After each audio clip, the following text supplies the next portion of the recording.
It is 2:47 a.m. I'm tired, but I just woke up and just putting gas in my car. I got quite the drive ahead of me.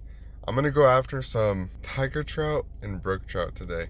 You guys know brook trout a special place to me. I actually know very little. I know that there's tiger trout and brook trout in one of these watersheds I'm going to. I'm out of state right now, so I did get another fishing license. My Colorado license doesn't work, so I am going to get on the road. All right, so I just pulled over and parked at basically the furthest I could get in my car, and I'm gonna hike the rest of the way. So you guys know me, you know I have no problem hiking. As far as I know, it's like 2.5 miles to where I was supposed to park, or I mean where the trail ends, and then it's about a half mile to mile to the water. So it's gonna be like 3.5 miles. That's a piece of cake. That's a piece of cake. That's a piece of cake. Well, this is definitely a steep gain. I'm only about a mile in. I've already crawled on all fours in some parts that were, almost straight up. I've gone over some big obstacles, some logs, some boulders.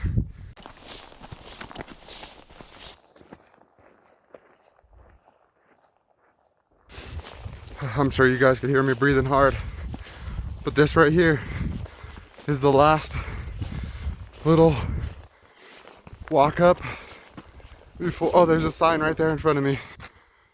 I made it. Oh, I made it. I don't think it's even 7 o'clock yet.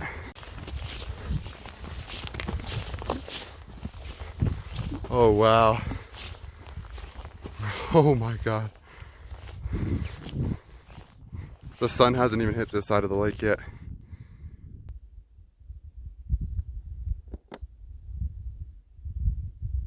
I'm good to go. I'm just running a single fly. Don't need to be too complicated. Just need to get to work. This is like an alpine lake setting and scenario, but in a place that has much better weather than a lot of the alpine lakes that I've fished. So I don't know what's hatching here. I obviously know the basics of what should be hatching, but I don't know any specifics about this. I don't even know exactly what species are all in here, other than there's tiger trout. So you guys are gonna learn with me today. There's one right there, right in front of me, right off of this rock. It looks like a brook trout. It is a brook trout. Going so slow.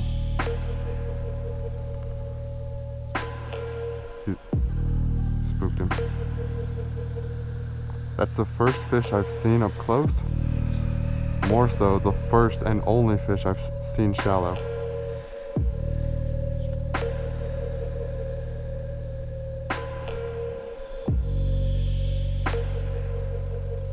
He's looking at it. He's looking at it. Ah, he rejected it. He was thinking about it though. That's a long brookie, but it does not look healthy.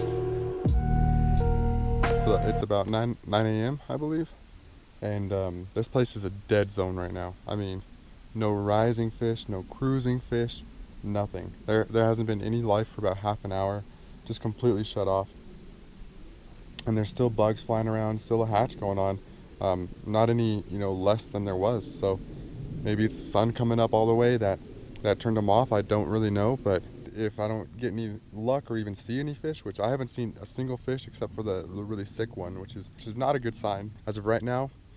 For this check-in, not a single thing. I'm gonna try. I'm running low on time. I'm running way low on time. I gotta rush. I'm honestly just gonna walk, and if I don't see anything on my way there, I'm not even gonna go all the way to the corner and try to fish or anything. I'm just gonna look, see if there's an inlet or an area that's different that could be a good target for me to fish. And if there's not, I'm not even gonna go all the way to it. So let's see what happens. Fingers crossed. I'm not in a good spot to cast. I don't see him now. I saw him from up high, and I could have spooked him too coming down. Oh, I see a fish. I see a fish right now. See if he wants this dry fly. Casted way ahead of him, see if he comes for it. Nice size fish. I think it's a tiger. It is a tiger, dude. It's a tiger trout. He's staring at me. He's eating off the bottom.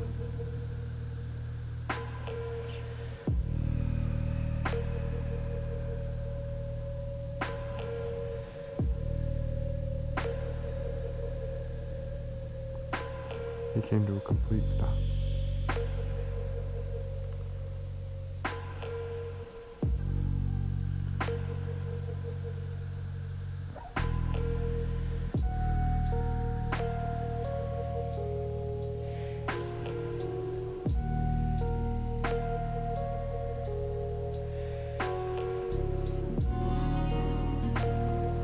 He's eating off the bottom. That was a tiger trout, and that was, oh my God, right, what are they eating? What are they eating on the bottom? That was my first real encounter with a fish. An active fish that wasn't dying. You see my hand? And this hand? It should be holding a 20-inch tiger or brook trout right now, but I don't know what I'm doing. Because this lake beat my butt today, 100%. I had one opportunity where I locked with that one tiger, which I hope you guys are able to see on video, but this has been a grind. I got about an hour hike back down, and then I got to drive out of here on an off-road trail, so I got to go slow, and then I have 7 hours to go. Sorry, I can't stay negative. I can't stay down about this. I came to Moab with no fishing plans whatsoever. This wasn't supposed to be a fishing trip. This was an off-roading adventure, road trip, meeting up with my family and having some fun in the toilet bowls and through the canyons and all that stuff on their side-by-sides. This fishing was just a last-minute, last-day trip on my own before I head home. But I got to explore a new state entirely. I saw a beautiful tiger trout, one sick brook trout, and I've seen fish rising. This would be an awesome place to figure out because I can only imagine the 20+ inch tigers. I think there's real potential for some giant fish here. Definitely recommend the Utah government website. That's how I found this spot. That's how I found my license, and I found stocking reports. That's how I found this lake. I found this completely on my own. I'm not from here, and last night did enough research to find a lake like this. Definitely worth the hike. I wish I had more time to stay and figure these fish out. Hope you guys enjoyed the scenery, the hike, and the experience with me, because that's what it's all about. The fish are just a bonus every single time. A bonus that makes it all worth 10 times more than what I actually put into it.